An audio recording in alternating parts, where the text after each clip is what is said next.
It's Sunday night, and Priya is sitting on her bathroom floor because it's the only room in the apartment with a door that locks, staring at her phone, doing math she's done 100 times before. Rent on the 1st, car insurance on the 8th. Her checking account says $340. Her checking account has said some version of $340 for 2 years. She's not bad with money. She's not lazy. She just has never, not once, had a number sitting between her and disaster. 2 towns over, a guy named Marcus has $1,100 in a savings account he opened 8 months ago and basically forgot about. Same age, same salary, more or less. When his transmission started making a sound like a dying animal last week, he paid the $640 repair bill, felt annoyed for about an hour, and went back to his regular Tuesday. Priya's car has been making that exact same sound for 3 weeks. She hasn't taken it in. She knows what it means when a car sound gets a name in your head instead of a mechanic's appointment. Here's what nobody tells either of them. The gap between Priya and Marcus isn't income. It's not discipline in the way people mean it when they say that word like a compliment. It's $1,000. My name is Nick, and I spend way too much time thinking about money, financial psychology, and why the most important number in personal finance is one almost nobody talks about, because it's not impressive enough to brag about. If you want to actually understand how wealth gets built, instead of just hoping your situation improves eventually, hit subscribe and drop a thumbs up if this changes how you think about your next paycheck. Everyone obsesses over the big milestones. Your first $10,000, your first $100,000, the mythical million. Financial influencers love these numbers because they photograph well. They sound like accomplishments. But here's the thing almost nobody says out loud. Your first $1,000 does more psychological and structural work than your next $9,000 combined. Not because of what it earns you in interest. At $1,000, your investment returns are basically a rounding error. A 10% year gets you $100. That's not the point. The point is what that $1,000 stops from happening to you. Think about it this way. Building wealth isn't really about addition. Everyone treats it like a math problem. Save more, earn more, invest better. And sure, eventually it is that. But before it's addition, it's subtraction. It's about plugging the leaks that keep draining whatever you manage to save. And the biggest leak, the one nobody puts in the highlight reel, is what happens when a $400 emergency meets a $0 cushion. Because here's what actually happens in that moment. It doesn't just cost you $400. It costs you $400 plus whatever it takes to borrow your way out of not having $400. A credit card swipe at 22%, a payday loan, an overdraft fee, asking a family member and absorbing the quiet shame that comes with it. The emergency isn't the expensive part. The lack of a buffer is the expensive part. Research from Vanguard actually quantified this, and the number surprised even people who study this stuff for a living. Households with at least $2,000 in emergency savings report financial well-being scores 21% higher than households with none. Not 21% richer, 21% higher well-being. That's not a coincidence. That's your brain finally getting to exhale. And here's the part that should really grab you. Most of that 21% boost isn't waiting for you at $2,000. The steepest part of that curve happens on the way to your first $1,000. Going from 0 to 1,000 does more for how safe you feel than going from 1,000 to 5,000. The first dollars you ever save are dollar for dollar the most valuable dollars you will ever save in your entire financial life. Let's talk about what zero actually does to your brain, because this is where people get it backwards. They think being broke makes you cautious. It doesn't. It makes you reckless in a very specific, very expensive way. When you have no cushion, every decision becomes urgent. You don't have the luxury of comparison shopping for a mechanic because your car needs to run tomorrow. You don't have the luxury of waiting for a sale because you need the thing now. You take the job that pays $2 an hour more, even though it has a worse commute and a worse boss, because $2 an hour is $2 an hour, and you can't afford to be picky. Psychologists have a name for this. It's sometimes called the scarcity mindset, And the research on it is honestly a little unsettling. Scarcity doesn't just stress you out, it measurably narrows your attention. It's been compared to losing something like 13 IQ points in terms of decision-making bandwidth, because so much of your mental processing is being spent on the immediate threat that there's nothing left over for the medium term. You're not stupid. Your brain is just fully occupied fighting a fire that never quite goes out. Now, here's what happens the moment you cross $1,000. And I mean the actual moment, not some gradual fade. It's closer to a light switch than a dimmer. The $400 emergency stops being a crisis and becomes an inconvenience. Your car needs a $300 repair?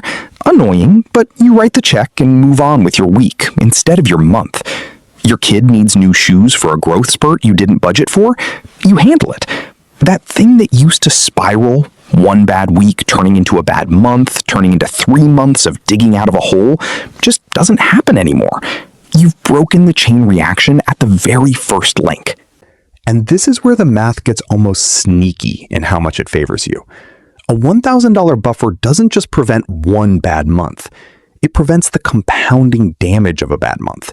The overdraft fees stacking on top of the original expense. The credit card interest that turns a $400 problem into a $600 problem 6 months later. The late fee on the rent you couldn't pay because the car ate the money first. Vanguard's research and separate Federal Reserve surveys both point at the same uncomfortable fact. A huge share of American households, somewhere around 4 in 10, couldn't cover a surprise $400 expense with cash on hand. Not because $400 is an enormous sum, because they've never had the chance to build even that small a wall between themselves and the next thing that goes wrong. Here's where I want to push back on something the financial advice industry gets wrong constantly. They tell you 3 to 6 months of expenses like it's a starting line. For most people staring at $0, that number is so far away it's actually paralyzing. Nobody sprints toward a finish line they can't see. Telling someone living paycheck to paycheck that they need $15,000 in the bank before they're safe doesn't motivate them. It exhausts them before they even start. That's not a savings goal. That's a wall. What actually works, what the data actually supports, is treating $1,000 as its own. Because once you hit it, something changes that has nothing to do with math. You've proven something to yourself that no amount of advice from a stranger on the internet, including me, can prove for you.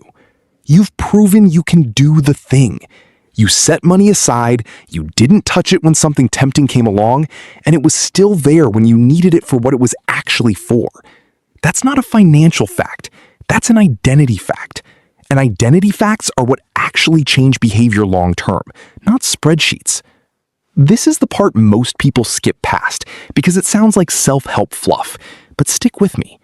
Once you've built that first $1,000 and used it, actually watched it absorb a real emergency instead of watching your life derail, your brain files away new information. It updates its model of you. You go from someone who can't save to someone who saves, who has, who does. And that identity shift is what makes the second 1,000 easier than the first. Not because you're earning more, because you're no longer fighting your own self-image every time you try to put money aside. Compare this to what happens when people try to skip straight to the exciting stuff. I see this constantly. Someone with $340 in checking decides now is the moment to start buying individual stocks, or throws money at crypto because a coworker mentioned it made him money. And look, I get the appeal. Watching your money grow in an investment account feels a lot more thrilling than watching it sit in a savings account earning basically nothing. But here's the brutal math nobody wants to hear. If you don't have that $1,000 buffer and an emergency hits, you're not selling investments at a convenient time. You're selling at whatever time the emergency happens to occur, which is very often the worst possible time. When the market's down, when you need the cash immediately, when there's no room to wait it out. Every dollar you put into the market before you have a buffer is a dollar you might be forced to rip back out at exactly the wrong moment. That's not investing. That's gambling with extra steps. There's also a version of this that's less about emergencies and more about opportunity, which is the flip side people almost never talk about. Once you've got that first grand sitting there, You stop saying no to things purely out of fear. A friend wants to split an Uber to an event that could actually be good for your career? Before, that's an unnecessary $30 you can't justify. After, it's a decision you get to actually think about instead of automatically declining. A work trip comes up that's unpaid but could lead somewhere. Before, it's off the table.